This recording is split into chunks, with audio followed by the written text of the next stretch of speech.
الحمد لله الذي أنزل على عبده الكتاب ولم يجعل له عوجا نحمده ونصلي على رسوله الكريم اما بعد بسم اللہ الرحمن الرحیم 7 روزہ آن لائن ختم نبوت کورس میں خوش آمدید۔ آج ہم اس کورس کا پہلا سبق پڑھیں گے اور اس سبق کے اندر ہم عقیدہ ختم نبوت اور اس کی اہمیت کو پڑھیں گے۔ عقیدہ ختم نبوت کیا ہے؟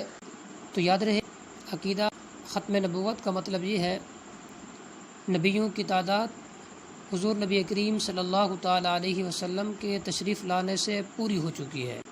حضور پاک صلی اللہ علیہ وسلم کے بعد نبوت اور رسالت ختم ہو چکی ہے۔ اب قیامت تک کوئی نیا نبی یا رسول نہیں آئے گا۔ اسی کو ہی عقیدہ ختم نبوت کہا جاتا ہے کہ حضرت آدم علیہ السلام سے انبیاء علیہ السلام کا جو سلسلہ شروع ہوا تھا، اس سلسلے کی انتہا حضور پاک صلی اللہ تعالیٰ علیہ وسلم پر ہوئی۔ آقا علیہ السلام کے بعد قیامت تک کوئی نیا نبی اور نیا رسول نہیں آئے گا۔ اسی کو ہی عقیدہ ختم نبوت کہا جاتا ہے، اور یہ عقیدہ قرآن پاک سے بھی ثابت ہے۔ رب تعالی شانہ نے اس عقیدے کو قرآن پاک کی 100 آیات مبارکہ کے اندر بیان کیا۔ ان میں سے ایک آیت یہ بھی ہے جس کو رب تعالی شانہ نے سورۃ الاحزاب پارہ نمبر 22 آیت نمبر 40 کے اندر بیان فرمایا۔ ارشاد باری تعالی ہے، ما کان محمد ابا احد من رجالکم ولکن رسول اللہ وخاتم النبیین وکان اللہ بکل شیء علیما۔ یعنی محمد صلی اللہ علیہ وسلم تم مردوں میں سے کسی کے باپ نہیں ہیں، لیکن وہ اللہ کے رسول اور تمام نبیوں میں سب سے آخری نبی ہیں، اور اللہ ہر بات کو خوب جاننے والے ہیں۔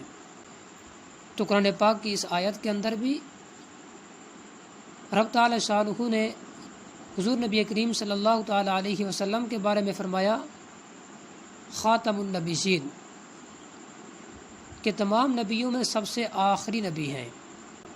اور حضور علیہ السلام نے بھی خاتم النبیین کی وضاحت حدیث پاک کے اندر لا نبی بعدی سے فرمائی، جس کا مطلب یہ ہے کہ میرے بعد کوئی نبی نہیں، یعنی میں آخری نبی ہوں، میرے بعد کوئی نبی نہیں آئے گا۔ تو قرآن پاک کی اس آیت کے اندر رب تعالی شانہ نے حضور علیہ السلام کو خاتم النبیین فرمایا، جس کا مطلب یہی ہے کہ آقا علیہ السلام آخری نبی ہیں۔ اور اسی طرح عربی زبان کے اندر بھی ختم کا معنی مہر لگانے کے آتا ہے۔ مہر لگانا یعنی کسی چیز کو اس طرح بند کرنا کہ اندر والی چیز باہر نہ جا سکے اور باہر والی چیز اندر نہ جا سکے۔ اب خاتم النبیین کا مطلب یہ ہوگا کہ دائرہ نبوت میں جتنے نبی آنے تھے وہ آ چکے ہیں۔ اب اس دائرے میں کوئی نیا نبی نہیں آ سکتا اور نہ کوئی نبی اس دائرے سے جا سکتا ہے۔ تو خلاصہ یہی ہے کہ حضور علیہ السلام نبیوں میں سب سے آخری نبی ہیں اور خاتم النبیین ہیں۔ آقا علیہ السلام کے بعد قیامت تک کوئی نیا نبی اور نیا رسول نہیں آ سکتا۔ اسی طرح اسی عقیدے کو حدیث پاک کے اندر بھی بیان کیا گیا۔ آقا علیہ السلام نے احادیث کے اندر 200 سے زائد جگہ پر اس عقیدے کو بیان فرمایا۔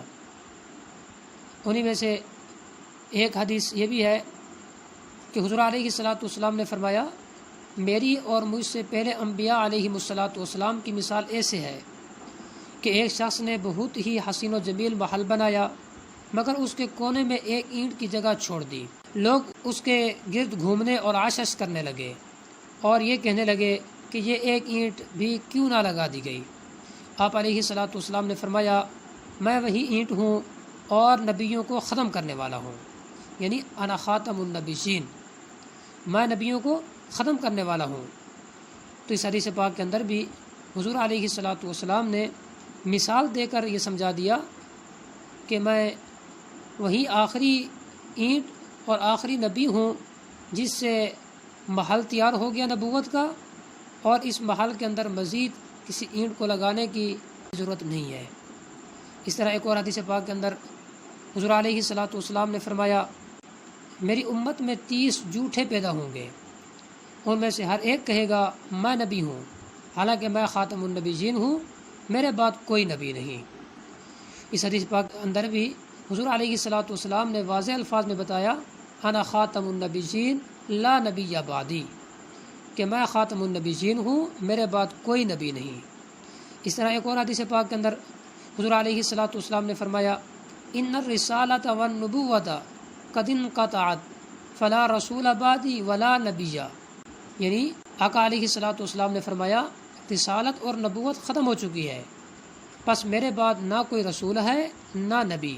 تو ان حدیثوں سے بھی یہی بات معلوم ہوتی ہے کہ حضور علیہ الصلوۃ والسلام کے آنے سے نبیوں کی تعداد پوری ہو چکی ہے، اب قیامت تک کسی ایک نبی کا بھی اضافہ نہیں ہو سکتا، اور حضور علیہ الصلوۃ والسلام آخری نبی ہیں۔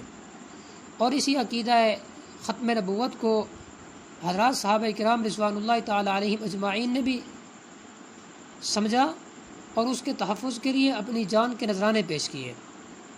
واقعات تو بہت سارے ہیں، لیکن ان میں سے صرف ایک واقعہ یہاں بیان کیا جاتا ہے۔